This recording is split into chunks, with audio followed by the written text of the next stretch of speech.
예, 오늘 아침에는 위로가 부른 위로라는 제목으로 같이 말씀을 좀 나누었으면 좋겠는데요. 우리 흔히 사람들과 만날 때 다양한 말로 표현할 수 있는데 좋은 만남이라고 할 때 흔히들 인연이라는 말을 쓰죠. 그럼 이 인연이라는 말의 반대는 뭘까요? 혹시 이런 말 잘 안 쓸지 모르겠는데 악연이라는 말도 씁니다. 좋지 않은, 그래서 더 안 만나고 싶은, 만나기 싫은, 지금 당장 만나고 있는 이 만남을 끊고 싶은 그런 만남을 악연이라고 표현하죠. 사실 바울은 제가 생각하건대 바울은 그렇게 생각하지는 않았을 것 같지만 사실 제가 생각할 때 우리의 눈에 적어도 바울과 고린도 교회는 어때요? 인연일까요? 악연일까요? 하나님 편에서 보면 분명한 인연이라고 볼 수 있지만 사실 바울의 개인적인 입장에서 보면 악연이라고 볼 수 있을 것처럼 보입니다. 바울은 고린도 교회를 꽤 오랫동안 사역을 했었는데요.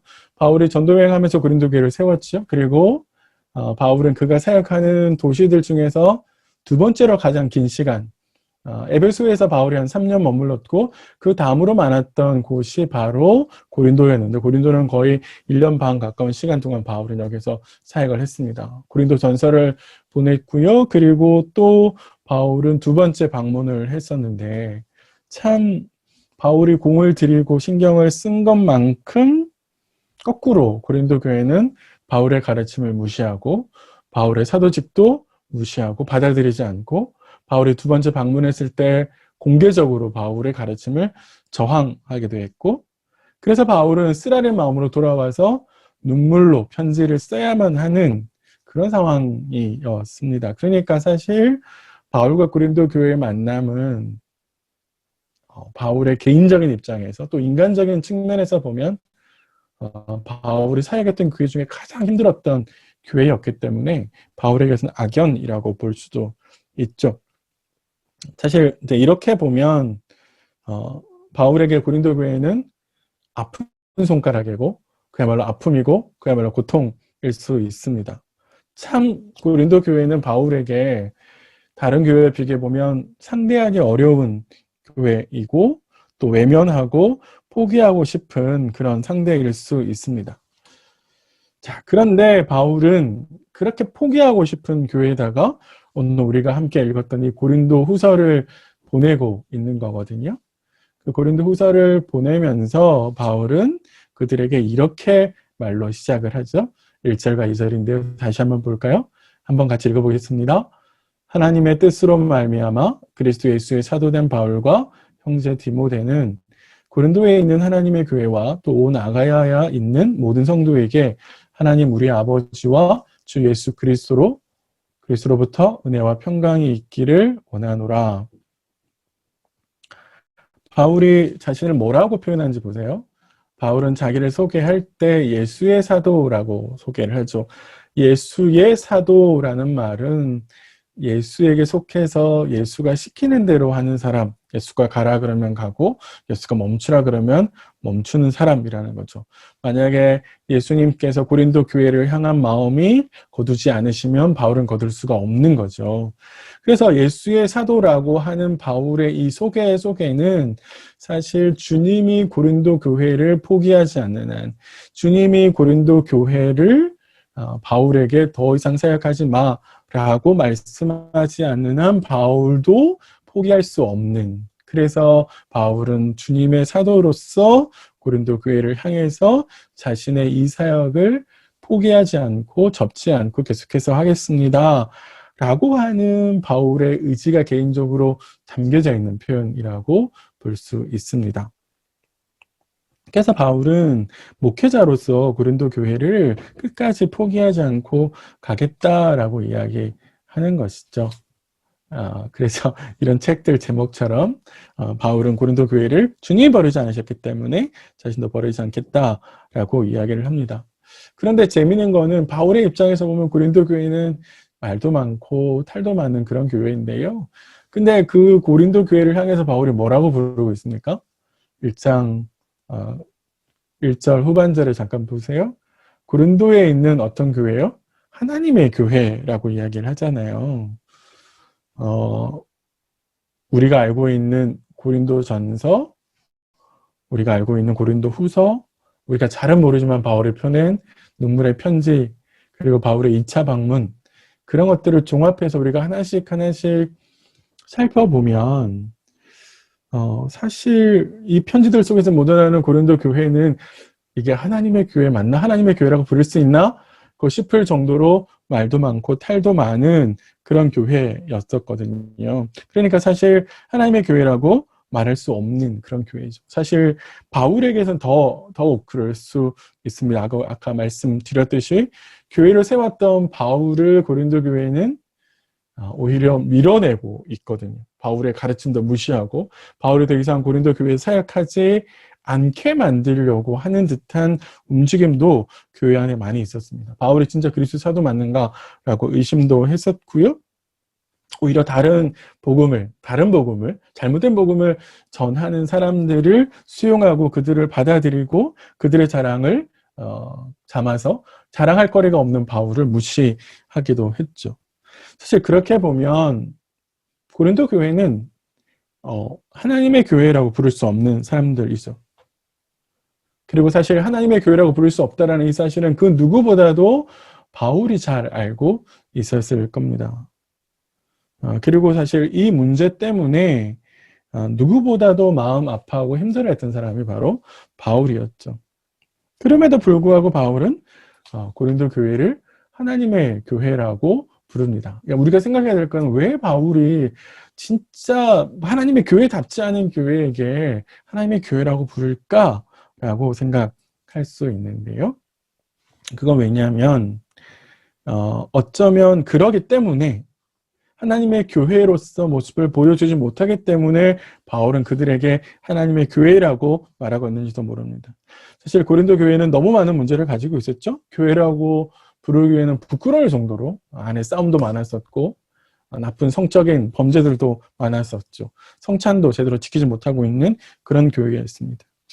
사실 그러니까 바울은 그들에게 하나님의 교회입니다. 여러분 하나님의 교회입니다. 라고 이야기를 하면서 사실 이걸 보게 하는 거죠. 하나님의 교회에서 보여야 할 모습과 실제로 그들이 보여주고 있는 모습 사이의 간격, 하나님의 교회에서의 모습과 그 모습으로부터 점점점 멀어져 가고 있는 고린도 교회의 모습을, 자신의 모습들을 보게 하는 것이죠.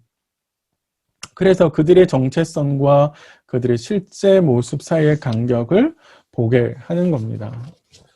사실 바울은 자신을 하나님의 사도, 주님의 사도라고 묘사를 아까 했었는데 고린도 교회가 보여주고 있는 이 말도 안 되는 간격을 줄이기 위해서 바울이 사실 자신을 그리스도의 사도라고 표현하고 있고 그들의 기대를 표현하고 있고 그들이 잘해줄 것이라고 고린도후서 곳곳에서 자신의 생각을 이야기하고 있는 것이죠.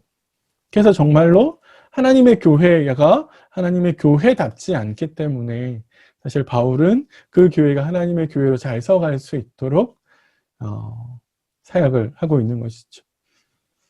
사실 이러한 간격, 하나님의 부르심과 실제로 우리가 보여주는 이 간격은 우리 안에도 있죠.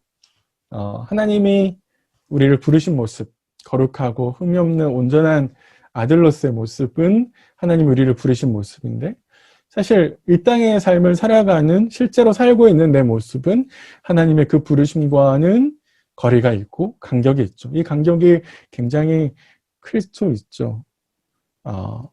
사실 우리 믿음의 공동체도 교회라고 하는 이름을 달고 있잖아요. 그리고 우리 모두 다 성도라고 하는 자신의 정체성이 우리에게 있잖아요. 그런데 하나님의 우리를 부르신 모습과 내가 살아가는 삶에는 꽤 큰 간격이 있죠. 우리 날마다 그 간격을 확인하면서 살아가잖아요. 그런 말씀 속에서 내 자신을 좀 확인할 필요가 있습니다. 내 말투, 행동, 판단, 어떤 결정의 기준? 사실 이게 하나님의 우리를 부르신 그 부르심에 거리가 있지 않을까. 한번 생각해 보십시오. 부끄러운 것이 없을까요? 우리 공동체는 또 어떨까요? 하나님의 교회라고 불리기에 우리가 특별히 애쓰고 노력해야 될 부분은 없을까요? 또 어떤 걸 우리가 노력해야 될까? 또 애써야 될까? 고쳐야 될까? 수정해야 될까? 더 보완하고 더 다듬고 더 함께 해야 될까? 그런 것들에 대해서 우리는 좀 생각해 볼 필요가 있습니다. 사실 교회라고 하는 간판이 중요한 것이 아니라 실제로 우리가 얼마나 교회의 본질의 모습들을 보여주고 있는가라고 하는 것이 꽤 중요합니다. 그것이 훨씬 더 본질적인 것이죠.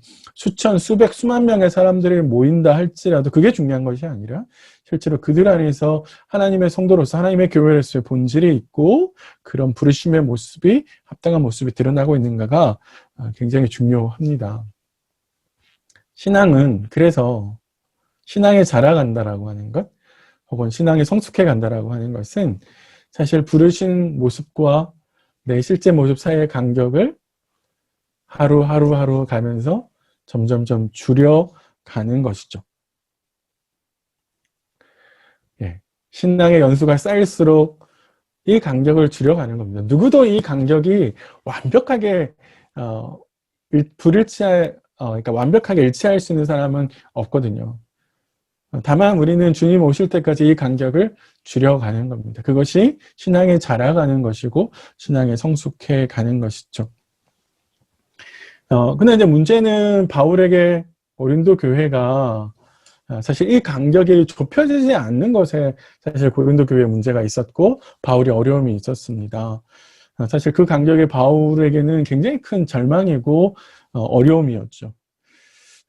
바울의 그동안 고린도 교회를 향해서 많은 노력을 들였는데 그것이 수포로 돌아갈 수 있는 그런 고통이 있고 그의 모든 땀과 눈물이 헛수고가 되는 아픔이 사실은 지금 바울이 가지고 있는 고통과 아픔이거든요. 우리 각자가 한번 생각해 보세요. 고린도 후서를 쓰고 있는 바울을 나라고 생각해 보세요. 내가 바울이라면 자신을 모욕하고 욕하고 자신을 밀어내려고 하고 자신의 가르침을 받아들이지 않고 자신의 면전에서 자신의 가르침을 무시하고 다른 사도들, 거짓 사도라고 불리우는 진짜 가짜인 사도들을 받아들여서 그들과 함께 교회를 이끌어 가려고 하는 그런 고린도 교회에게 편지를 써야 하는 바울이 나라면 내가 바울이라면 어떻게 했을까요? 내가 바울이라면 어떤 결정을 내릴까요?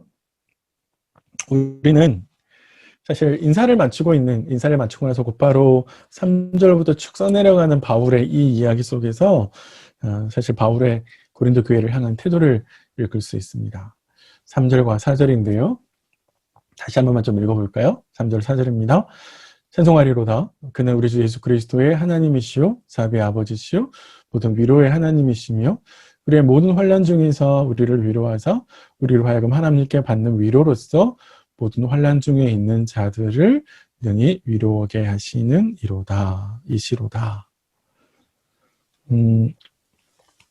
바울이 찬양을 하자라고 이야기하잖아요. 찬송하리로다 말은 여러분 우리 같이 찬양하십시다 라고 이야기해 놓고 나서 누구를 찬양하십시다 라고 이야기하냐면 하나님을 찬양하자라고 이야기를 하잖아요. 그런데 그 하나님도 그냥 하나님이 아니라 우리를 위로하시는 하나님, 우리를 위로하게 하셔서 그 위로로 말미암아 위로받으려야 되는 사람들을 다시 위로하게 하시는 하나님을 찬양하십시다 라고 이야기하죠. 사실 이렇게 바울이 찬양을 초청하는 것은 바울의 자신의 의지를 피력하는 거죠.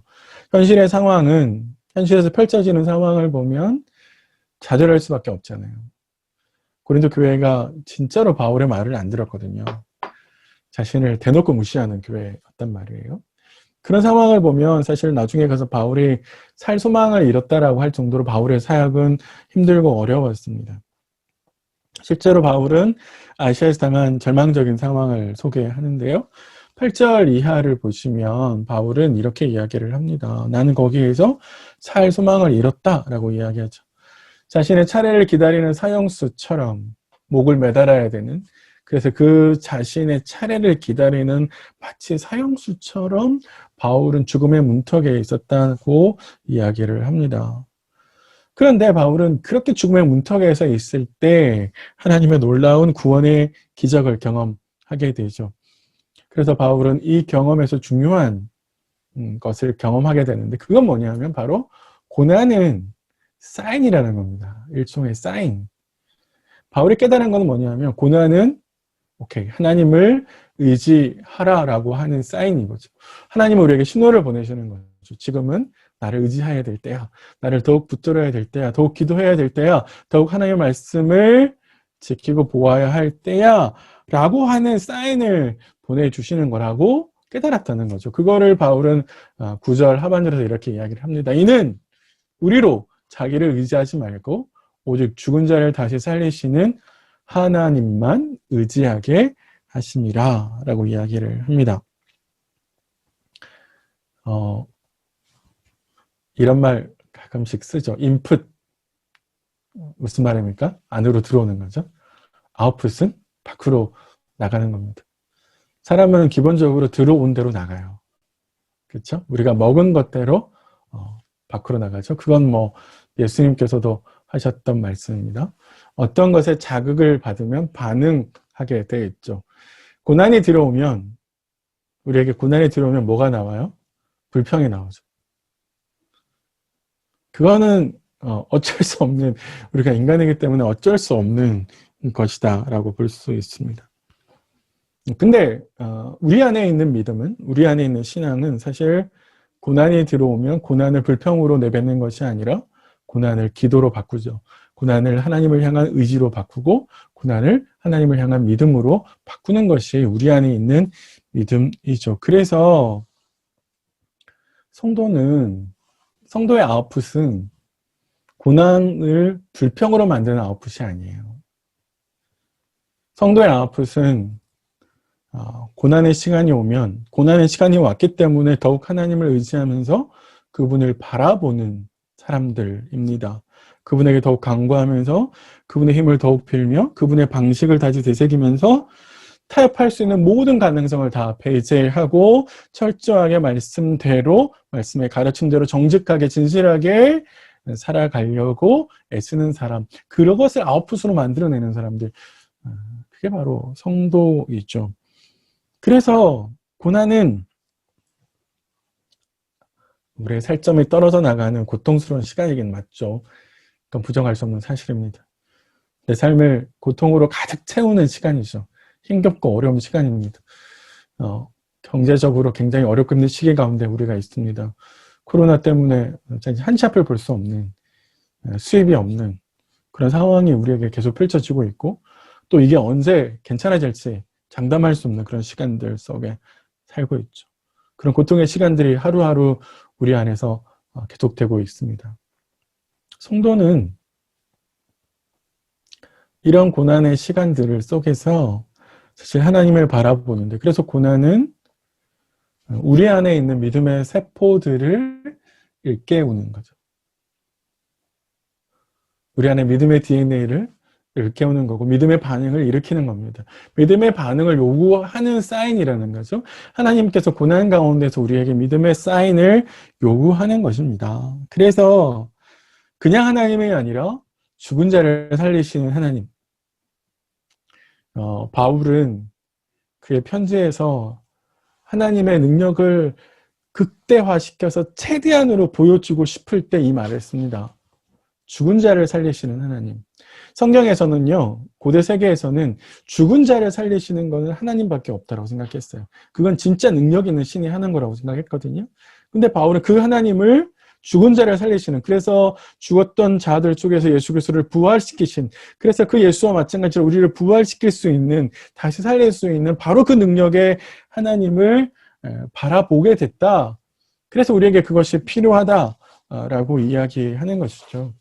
그래서 바울에게 아시아에서 당한 환난은 이 깊은 깨달음을 준 것이죠. 이런 경험들이 쌓여서 어느새 바울의 몸에 익숙하게 됐고, 어렵고 힘든 상황들이 펼쳐질 때 그도 모르는 사이에 하나님을 바라보고, 그래서 상황이 아니라 그 상황을 바꿀 수 있는 하나님을 바라보는 겁니다. 그래서 자꾸만 바울은 그냥 하나님이라고 말하지 않죠. 하나님이란 말 속에 계속 뭔가를 붙이잖아요. 그 하나님 어떤 하나님이냐면 능력의 하나님이시죠. 죽은 자를 살리시는 하나님이십니다. 그 능력을 통해서 우리를 구원하시는 하나님이라고 이야기합니다. 그냥 위로하시는 하나님이 아니라 모든 환난 가운데 있는 자들을 능히 위로하시는 하나님이라고 이야기를 합니다. 바라건대 어렵고 힘든 시기 가운데 우리가 살아가고 있지만 이 어렵고 힘듦이 내 안에 넘칠수록 우리가 더욱더 하나님을 바라보고 더욱더 하나님을 향해 갈 수 있기를 주님의 이름으로 축원드립니다. 근데 바울은 하나님이 우리를 어떻게 위로하시는가라고 하는 것을 생생하게 보여주는데요. 바울이 이렇게 설명합니다. 5절에 이렇게 이야기를 해요. 그리스도의 고난이 우리에게 넘친 것 같이 우리가 받는 위로도 그리스도로 말미암아 넘치는도다. 하나님은 우리에게 위로를 일으키시죠. 고난은 사실 우리가 신앙을 지킬 때 생기는 어려움이잖아요. 이 말을 거꾸로 하면 신앙을 안 지키면 어려움을 피해갈 수 있죠. 그런데 신앙을 지키면 고난을 만나게 됩니다. 이거는 모든 상황이 다 그래요. 사실 바울에게 복음을 전하면서 바울은 그런 어려움을 만났습니다. 반대로 위로는 하나님의 능력으로 받게 되는 구원이죠. 사실 바울은 사역 현장에서 매 맞고 죽을 뻔한 위기 속에서 하나님의 구원을 여러 번 경험하고요. 또 특별히 절망적인 상황 가운데 있는 교회가 다시 돌이키게 되는 역사를 경험하게 되고 그걸 하나님의 위로라고 표현합니다. 고린도후서 안에서는 사실 바울에게 등을 돌렸던 고린도 교회가 돌이켜서 바울에게 회개하는 모습을 보이는 것이 바울은 자신에게 위로라고 표현을 합니다. 그런데 하나님은 우리가 고난받는 것만큼 위로하시는 분이시죠. 이게 재밌습니다. 고난이 많아질수록 하나님은 점점점 우리에게 위로를 일으키십니다. 그래서 하나님은 고난과 위로의 쌍곡선을 그려가시죠. 고난이 점점점 많아지면 그 고난을 이기게 하시는 위로를 우리에게 주십니다. 그래서 하나님이 그렇게 하시는 이유는 뭐냐면 우리로 하여금 위로를 통해서 고난을 이기게 하시게 만드시기 때문에 그렇습니다. 고난은 절망으로 인도하지만 위로는 하나님의 살아계심을 확인하게 하죠. 우리가 하나님의 능력을 의지하고 하나님을 바라볼 때 하나님 우리에게 위로하시면서 구원을 주시는데 그걸 통해서 우리는 하나님의 살아계심을 확인할 수 있고 다시 이걸 통해서 우리 삶에 찾아오는 또 다른 고난을 이겨가게 하시는 거죠.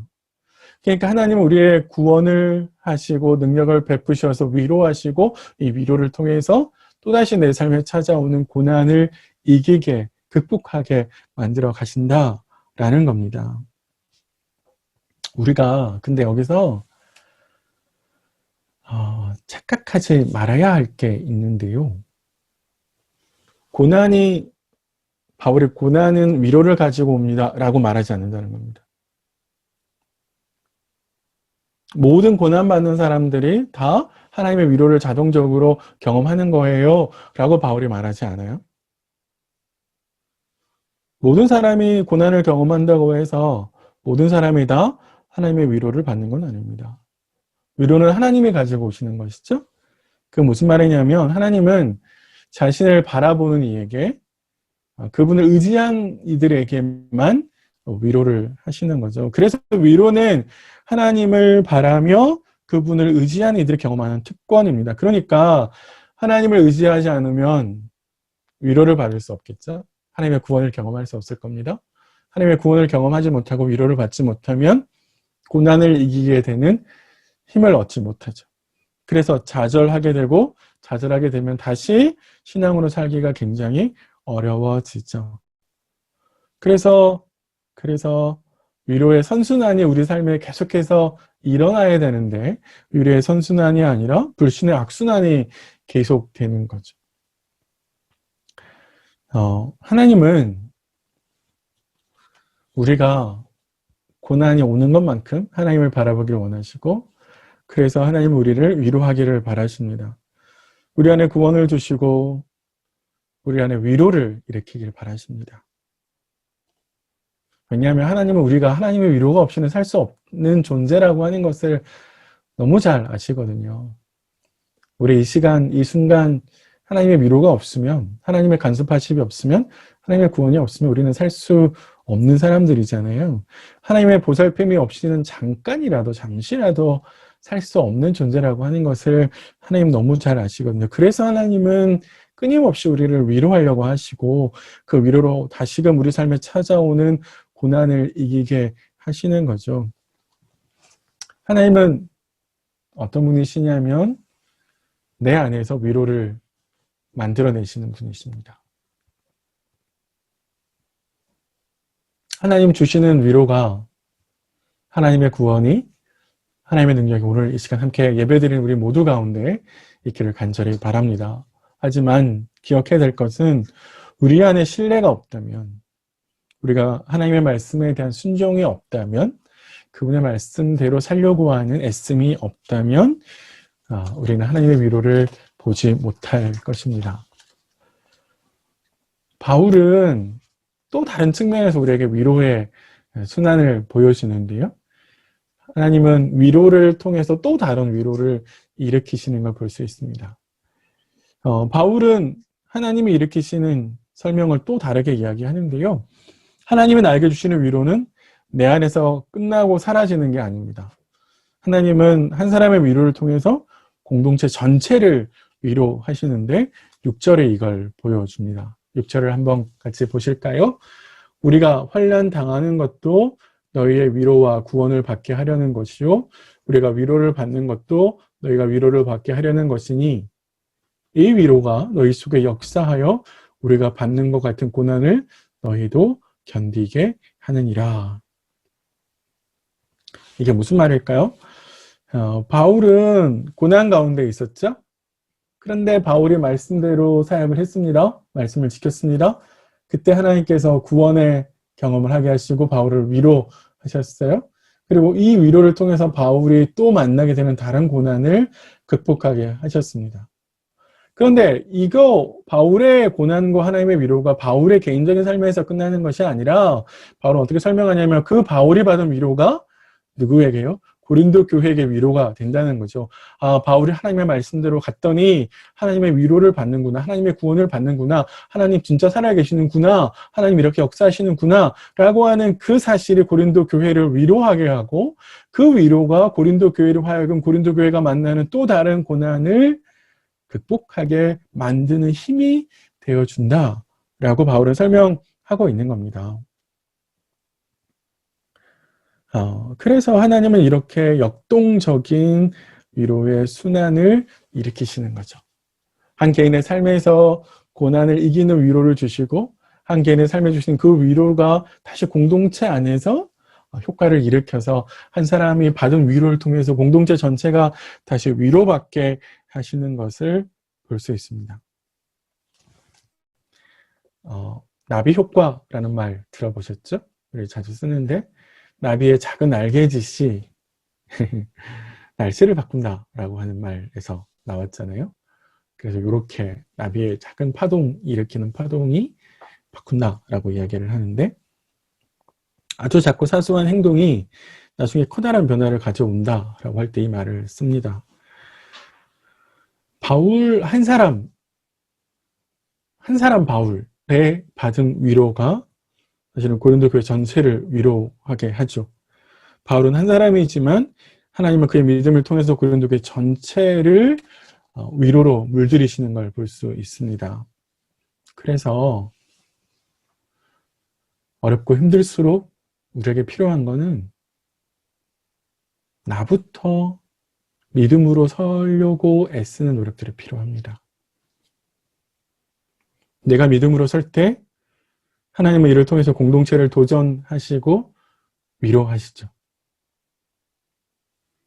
저 사람부터 서면 내가 서는 게 아니고, 내가 서면, 내가 믿음으로 반응하면 내 믿음의 반응이 공동체 안에 나비의 작은 날개짓이 되고 그것이 공동체 안에서 위로가 될 수 있다는 겁니다. 내가 믿음으로 살고자 발버둥 칠 때 교회가 하나님의 위로를 경험하게 되는 것이죠. 그래서 오늘 이 시간, 지금 아주 작고 사소한 것에서부터 내가 믿음으로 사는 것이 필요합니다. 내가 그렇게 살 때 우리는 서로에게 위로자가 되어야 되는 거죠. 공동체는요, 서로에게 위로와 위안이 되는 존재이죠. 서로에게 버팀목이 되고, 서로에게 의지가 되고, 그래서 어렵고 힘든 역경들을 이겨나가는, 그래서 공동체고 한 몸이 되는 거잖아요. 함께 있어서 힘이 되고, 함께 있어서 기쁨이 되는 것이 바로 공동체입니다. 그래서 공동체는 고난으로 함께 묶여 있어야 되고, 그리고 위로함으로 서로 연결되어 있어야 합니다. 한번 생각해 보실까요? 내가 누구에게 위로가 되고 있을까요? 내 믿음의 반응이 누구에게 도전이 되고, 내 믿음의 반응이 누구에게 더 도움이 되고, 내가 애쓰고 힘쓰면 누구에게 큰 위로가 돼서 혹은 공동체 안에서 큰 파동의 물결을 일으키게 될까요?